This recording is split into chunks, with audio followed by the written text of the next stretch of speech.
Alright, what's up everybody, my name is Sen, welcome back to the channel. For today's video, we're rocking out and finally back with some more cross tag. It's been a little while, I haven't been avoiding the game or anything like that, I've just been busy in my own right, filming other stuff, and I'm finally back. It was between this and Marvel 2, and I will be back for some Marvel 2 very soon. Coward! You dare run? Yeah, it's over.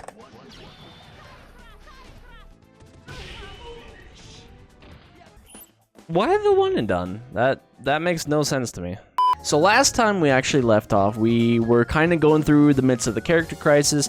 Me and Will had a first attempt. It's been a little while since then. So what I want to do for today's video is just take you through my character crisis, tell you guys where I landed, and then generally just kind of attempt to develop the character a little bit. We'll see. As you guys know, I started with Ragna and Ruby. Things didn't go so well on that initial starting point. While Ruby was great, an immediate home run, hit it out the park, perfect pick.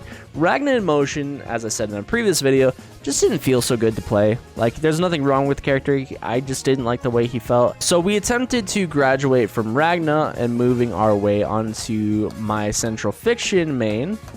We tried out S. I like this character a lot in Central Fiction. I am actually a big fan of this character, even though this is not my color. There was a fundamental problem with the character where something basic that she had didn't really work the way I wanted it to, and that was the fact that she could not link standing A into standing B. The standing A and the standing B do not link together. That was a pretty big problem for me. I have developed the character a little bit since. It's been a while since I've actually messed with cross tag, so I would be a little bit rusty trying it in motion, but she's got some cool stuff, man.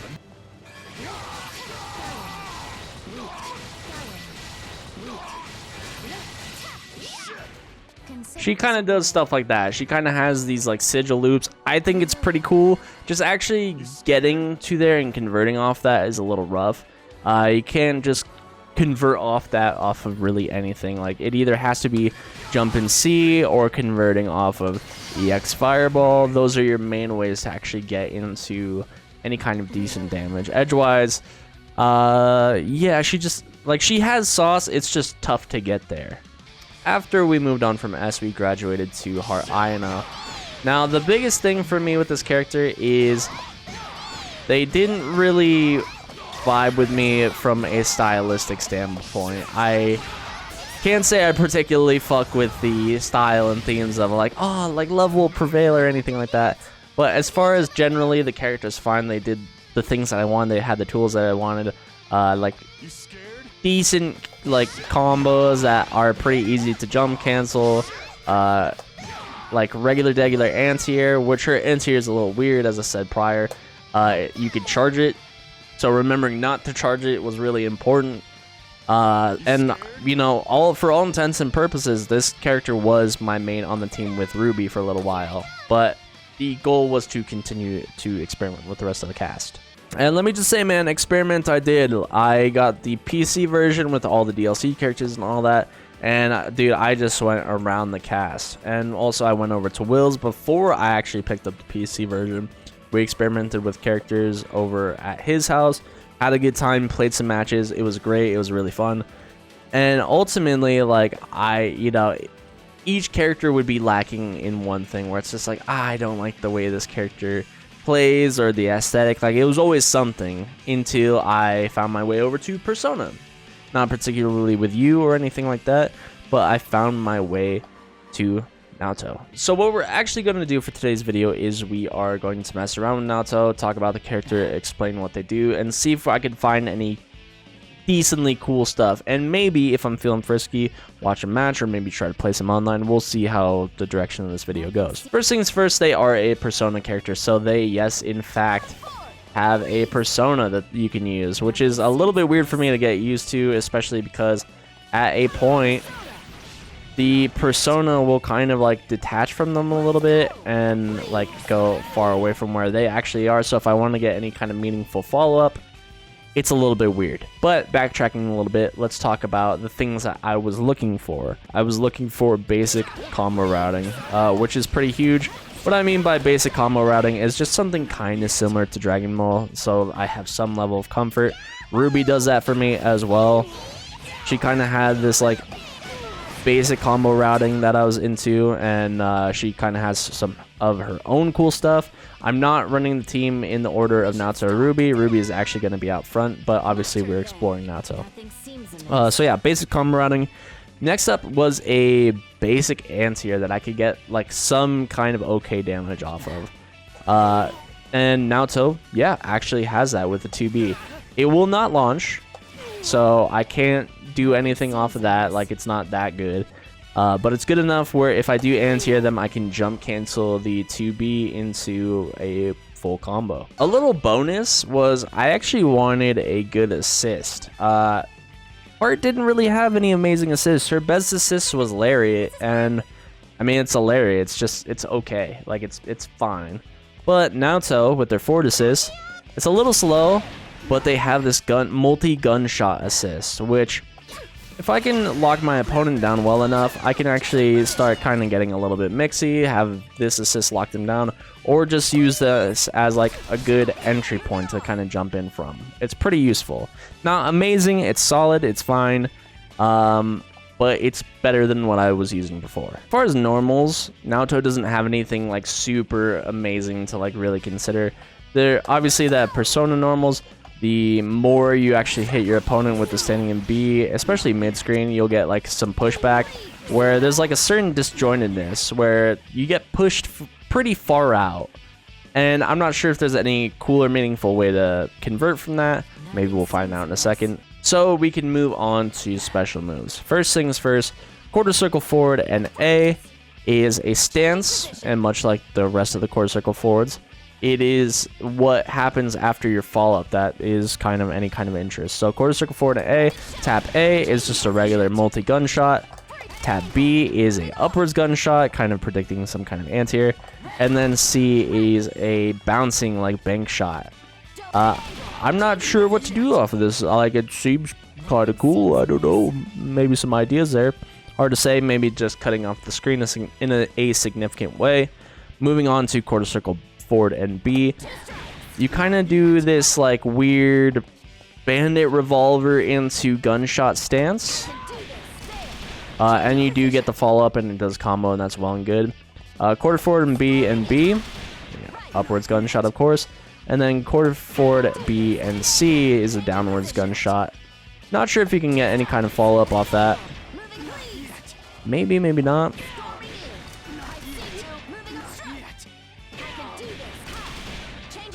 No, you're just a bit too slow. Moving on to quarter forward and C. You go into this walk you down stance, and then of course naturally you're gonna get a follow-up off this. So A. Oh man, you just go full like Rambo. All right, for sure. Quarter forward and C followed B. I'm not sure if that does anything in particular. And then with C is some kind of kick cancel. And it looks like the follow-up on that gives you like some kind of wall splat, which is pretty cool. Some decent little combos that can potentially come from that. All right, I see it.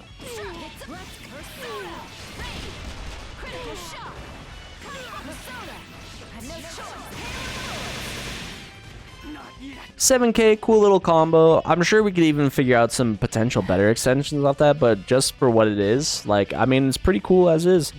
What we might get from their mid-screen is actually... Oh, yeah, it fully wall bounces. So in the corner, it wall splats. Mid-screen, it wall bounces.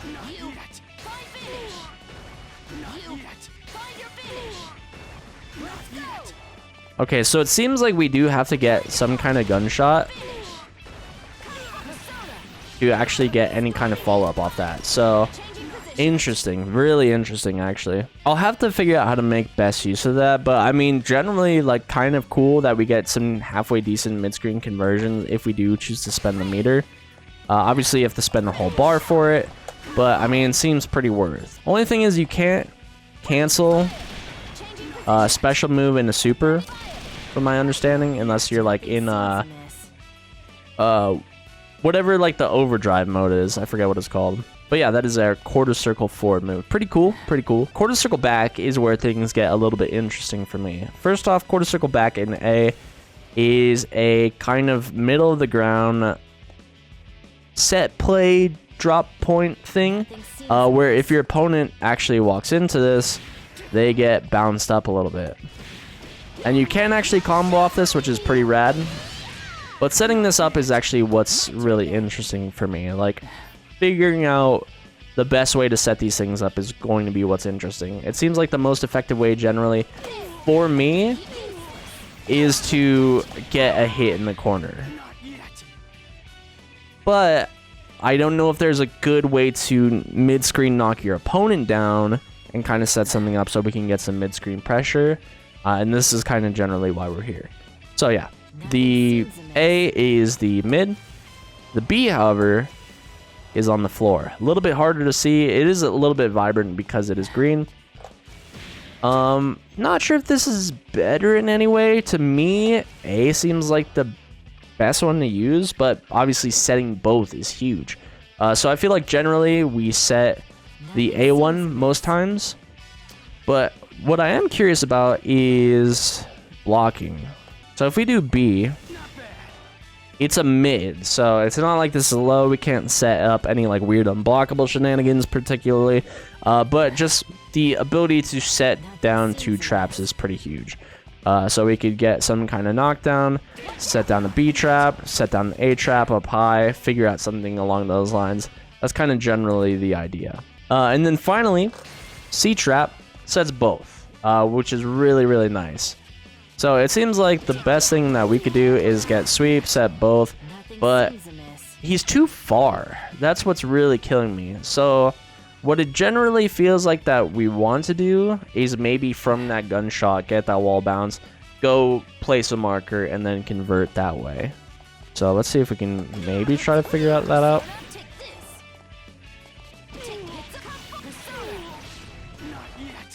Come on, baby.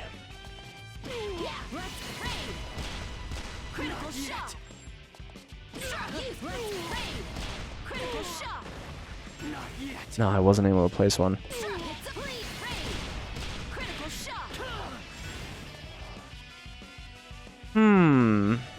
So I can't hit off the wall bounce, but I could still probably use it for combo.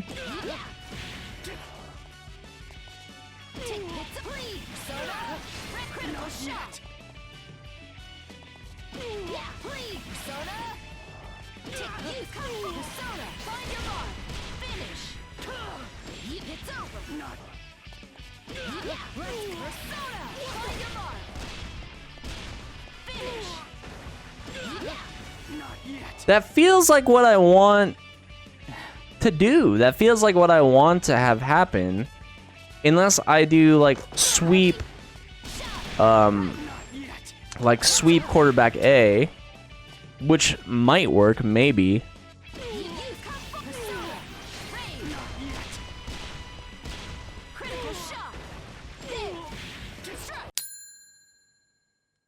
Alright, so simply put, the idea it's just not gonna work, unfortunately. It's so unfortunate because I think it's so cool. But yeah, funnily enough, it worked once, but I don't know how we fucking got it to work. Funnily enough, if we get a throw, we can get like a decent little conversion there, actually.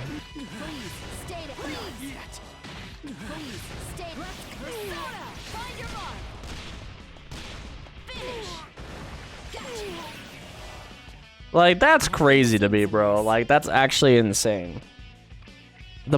Just the problem outside of the corner, like, I'm having a really tough time setting up this. Alright, so in the corner, even though we have our easy peasy jump cancel B&Bs, we're not so advantaged where I feel like I can, on that knockdown, place like a low sigil or a mid sigil or even EX to that point. To me, with this, the fact that it's so hard to place these sigils, like, unless it's in a combo, feels like we're getting in the neighborhood of, like, alright, it would appear that we need an assist of types. Like, that's the only way I could think about it. And even then, like, I don't know why A sigil goes away so easily. That might be the best way in my opinion. Like, it looked like Ruby was pretty easily able to get like in OTG. And then we'll just play this low. And stuff like that. Like, that feels the best way to use it in like the most simple and effective way that we can use it. Or if we get some kind of knockdown in the corner, maybe like do jump back sigil or jump back low sigil or something like that, you know? Or just, you know, regular jump low sigil and just kind of not have them expect that essentially. But it just feels really tough to use these sigils, man. Like, it feels like maybe I'm tripping. Alright, so what we're going to do is we're going to see if we can find some matches that we can pull any kind of tech from or anything like that. I would prefer not to go to someone's specific YouTube. Maybe find like a tournament or something, that'd be nice. You know, funnily enough, I was thinking about the team of Naoto and Heart because of the forward assist kind of facilitating her air C movement. So yeah, I could see that being good. I don't think I'm gonna be able to find a tournament, so unfortunately we are gonna have to watch someone's games, I think. Shout out to Wixen. Shout out to you. Yeah, I specifically want to see what you do now, so.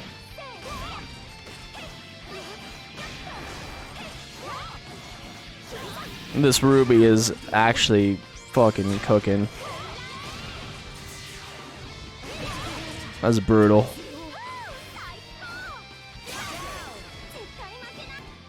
Okay, you got some. Okay, hold on.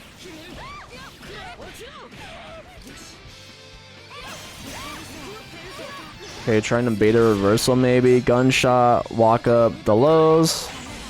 Finish the full A string. Got the low at the end.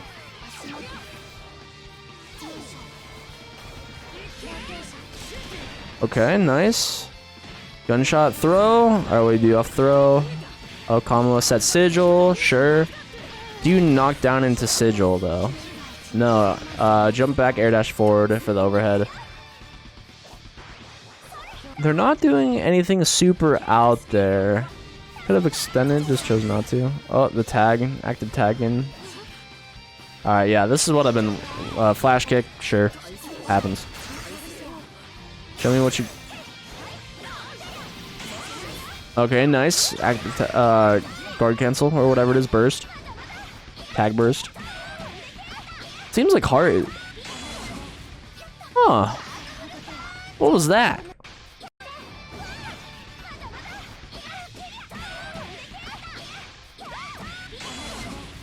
Damn, I didn't know you can do that. That's interesting. Alright, now to Resonance Burst. Into Resonance Burst. Bombos. Wait, what did you just do?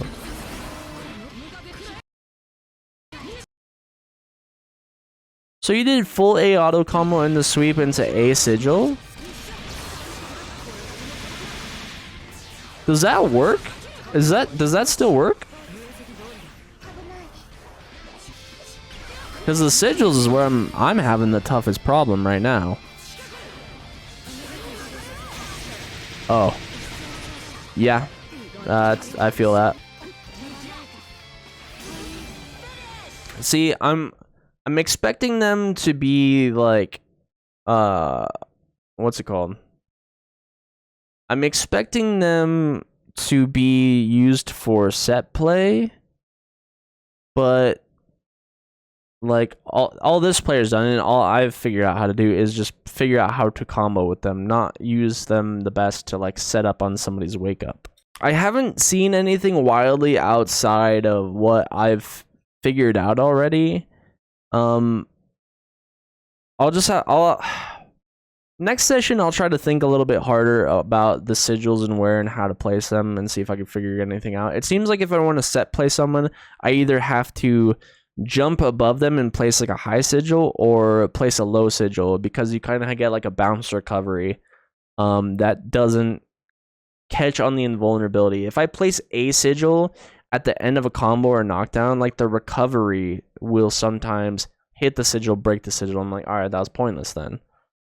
But edgewise, something I can steal immediately is auto combo A to the low into sweep. If you guys have any particular Naruto players that you want me to check out in the future, maybe steal some tech from, let me know in the comments down below. I'm going to try to explore the character more, get some more info or more ideas, and just try to figure out things out as best as I can. Thank you for watching. I'll see you later. Peace.